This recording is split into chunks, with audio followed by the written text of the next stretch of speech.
Pagising nyo sa umaga, tingin tayo sa salamin. Tingnan natin kung healthy tayo o hindi. Palagay natin ganito. Pag ganito ang muka, Bell's palsy po yan. Sa Bell's palsy, yung nerve ay nasisira. Itong facial nerve. So, hindi gumagalaw ang buong kalahating parte ng muka. Hirap siya magpikit, hirap magkunot ng noo, pati yung labi nakabagsak. Pag lahat na paralyze yan, Bell's palsy. Pero gumagaling yan eh. Virus po yan eh. Meron naman stroke. Actually, stroke mas malala. Pero pag stroke, ang tinatamaan lang, ito lang sa baba. Sa stroke, ang tinatamaan, itong labi, pati dito lang sa pisngi, dito lang. Yung mata, napipikit niya, yung noo, nagagalaw niya. Doon mo malalaman. Actually, mas okay ito. Kasi stroke, mas delikado. Parang ganyan, no? Okay, titignan nyo. May sakit ba siya o wala? Ano sa tingin mo? Kung titignan nyo itong teenager, parang may sakit. Tingin ko parang may sipon.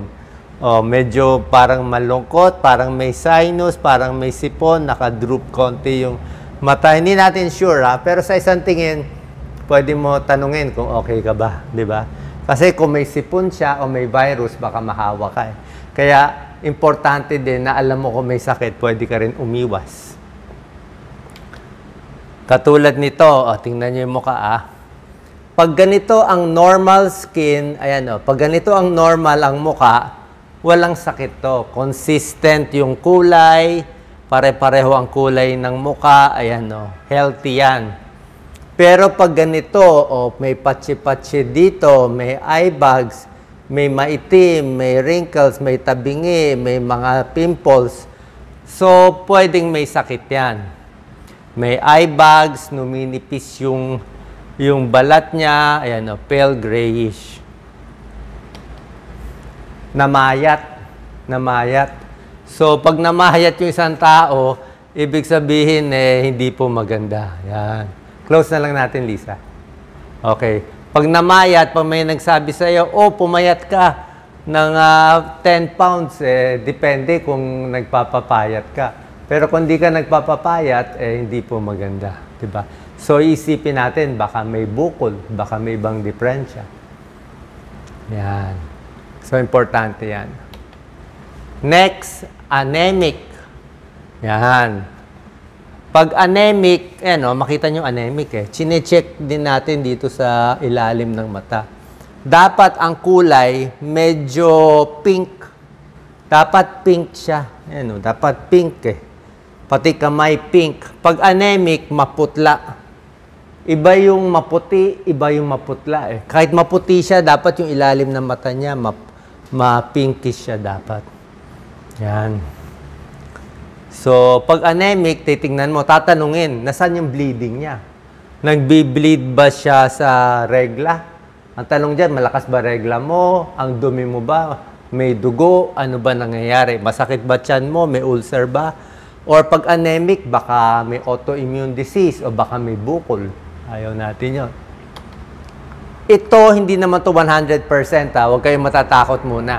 Pero yung merong mga HIV, mga autoimmune disease, yung mahina immune system, marami silang sugat-sugat.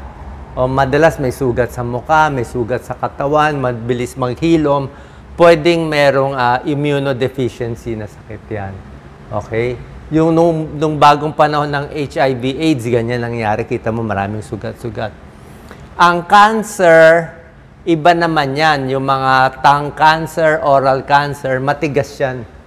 Bilog na matigas. Kung may biglang may bukol, normally hindi masakit, may bukol bigla dito na matigas, o sa loob ng dila, o sa gums na biglang matigas, papacheck nyo sa ENT. Lalo na naninigarilyo.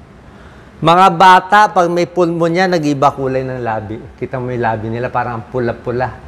Parang yung init ng katawan, may lagnat, may pulmonya. Ganyan ang lips na may pulmonya, lalo na kung bata. Ito naman, vitamin B. Yung mga sugat dito. Pwedeng irritable bowel syndrome, bumaba din vitamin B2. Yan bumaba yung mga vitamin B. Usually, binibigyan ng vitamin B complex.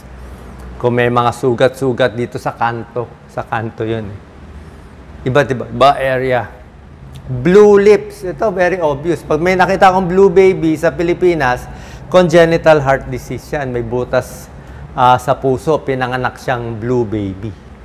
Or, pag di ka naman pinanganak na blue baby, biglang nag-blue, ibang klase yan. Baka nawalan ka ng oxygen, carbon monoxide poisoning, o hirap yung puso mo, hindi na makabomba, yan, no? O obstructive sleep apnea, hilik ng hilik. Humihilik yung katabi mo, tapos sa lakas ng hilik, hindi na pala humihinga, magbo-blue yan.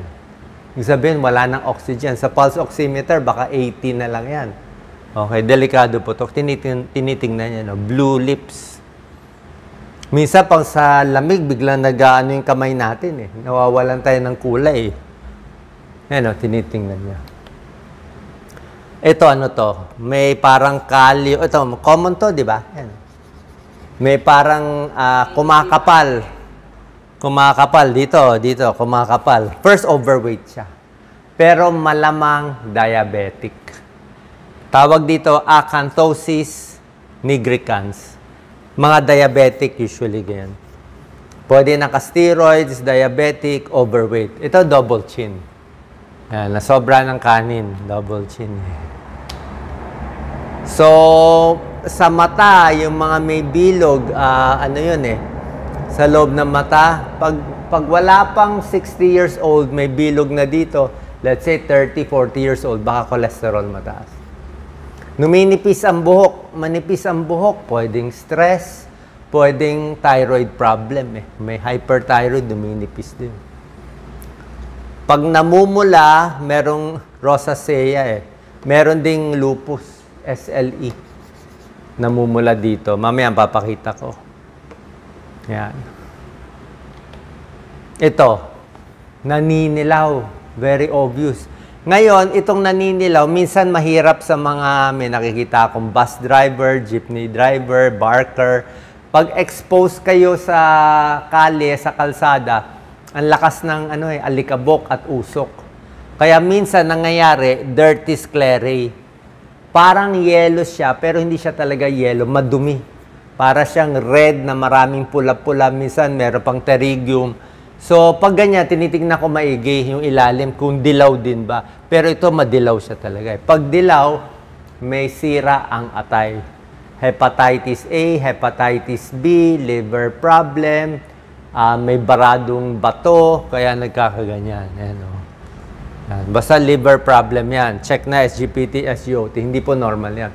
Tatanong natin agad anong kulay ng ihi, anong kulay ng dumi. Usually, yung ihi nila, very, very dark yellow. Ang dumi, parang light gray, namumutla. Kung may barado sa gallbladder o sa bile duct. Ito, sa mga may edad, common to eh. Mataas ang cholesterol. Naglalabasan yung cholesterol sa mata. Ayan, makikita mo yan eh. Ayan, cholesterol yan eh. Santelasma. Taba yan. Madilaw, mataba, mataas ang cholesterol, baka may heart problem. Ito, ayan o. Ito sinasabi ko, butterfly rash. Para siyang butterfly, paru-paro. Ayan o, nakikita nyo yung butterfly. Pag nakakita kayo ng ganito, lalo na sa kababaihan, more common to sa babae, lupus yan, SLE. Okay? 90% sa babae, 10% sa lalaki.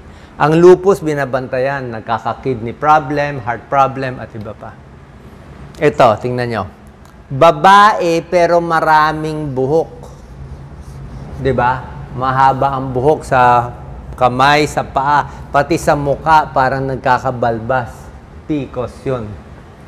PCOS ang tawag diyan.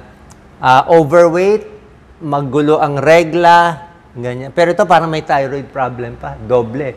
May PCOS na siya, hyperthyroid pa siya. I-check ko agad 'yan kung pag hyperthyroid, baka mabilis ang tibok ng puso. Kasi kung mabilis ang tibok ng puso, 100, 120 beats per minute, hyperthyroid yun, delikado. Pwede masira yung puso. Kaya isang tingin pa lang, alam mo na yung ano niya, yung possible. Mahirap din magbuntis, may PCOS. Punta tayo sa OB-GYN o sa endocrinologist, may gamot. Siyempre, nunal. Pag nakita ka ng nunal na sobrang itim, sobrang laki, ingat tayo melanoma. Actually, ito, bilog na bilog naman eh. Sobra itim, parang hindi okay. Pero yung bilog niya, parang normal bilog. Ang ayaw mo yung bilog na medyo jagged. Parang hindi makinis yung bilog. Tapos, dapat less than 6 mm. Parang Mongol pencil yung eraser. Ganun lang kalaki o mas maliit pa. Pag mas malaki sa 6 mm, patanggal. Kung dati maliit tapos lumalaki, patanggal. Pag yung nunal, madalas magsugat, nakakamot o nasa paa, nasusugat, tanggalin na rin. Kung hindi kayo sure, tanggalin na lang. Wala namang masama matanggal eh. O yung kay Doc Lisa, dati may nunal, pinatanggal na namin. Okay? Ito sinasabi ko sa inyo. Pasensya na, niliit ko lang yung picture para hindi masyado sa sensitive. Malito. Madalas ako magkaganito, usually once a year. Cold sore. Stress. Stress yan, herpes virus type 1. Stress, napagod, nalamigan, nasugat, ayan halatang halata. Para siyang tigyawat, namamanhid, nagkakatigyawat, lalaki, tapos hindi maganda tingnan. Sabi mo na lang may tigyawat ka. Binibigyan to ng antiviral, mga acyclovir. Tapos may pamahid, may tableta. Ibig sabihin, mahina ang katawan. Hinto trabaho, pahinga muna mga 1 week. Yan, ito mga health problems sa mukha.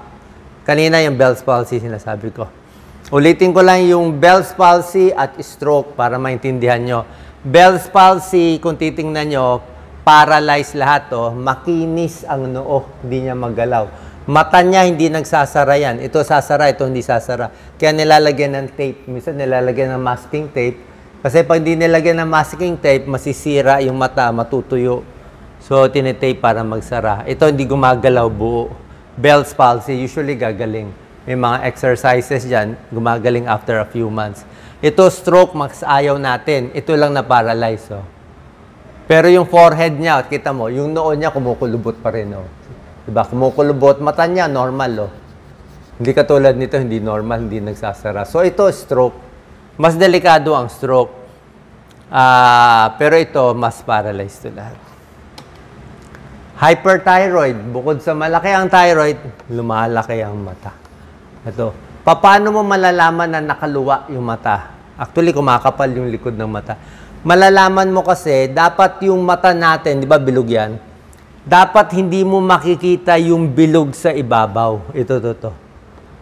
Hindi mo dapat makikita yung arc na yan. Tingnan mo sarili mo sa salamin. Pag tinignan mo sarili mo sa salamin, kung ito yung mata mo, dapat ito kita, yung ibabaw, may yung talukap na kaganyan dapat yan. Dapat nakakover siya dito. Yan, hanggang dyan lang. Hindi mo nakikita yung buong bilog. Pag nakita mo yung ibabaw na bilog, nakadilat yon, hyperthyroid, exophthalmos. Thyroid problem, pupunta tayo sa endocrinologist. Ito, kita mo, ano to? Isang tingin pa lang, alam na natin Ang kulay, medyo grayish siya, medyo may edad, maga ang muka, medyo maga ang muka, maga ang mata, hindi siya talaga eye bags, medyo maga ang lips, puffy ang face, kidney problem. Kidney disease, nagda-dialysis, yan nangyari, nag-gray. Hindi nalalabas lahat ng dumi kahit nagda-dialysis. Nag-iiba kulay ng balat. Yan ang sinasabi ko. Pati dila, tingnan na rin natin. Okay? Yung ganitong dark color, kulang sa linis. Pwedeng yeast infection, diabetes, poor oral hygiene. Kailangan nyo tongue cleaner. Maputi masyado, pwedeng fungal infection, candida. Ito. Red and white spots, minsan kulang lang sa vitamins depende.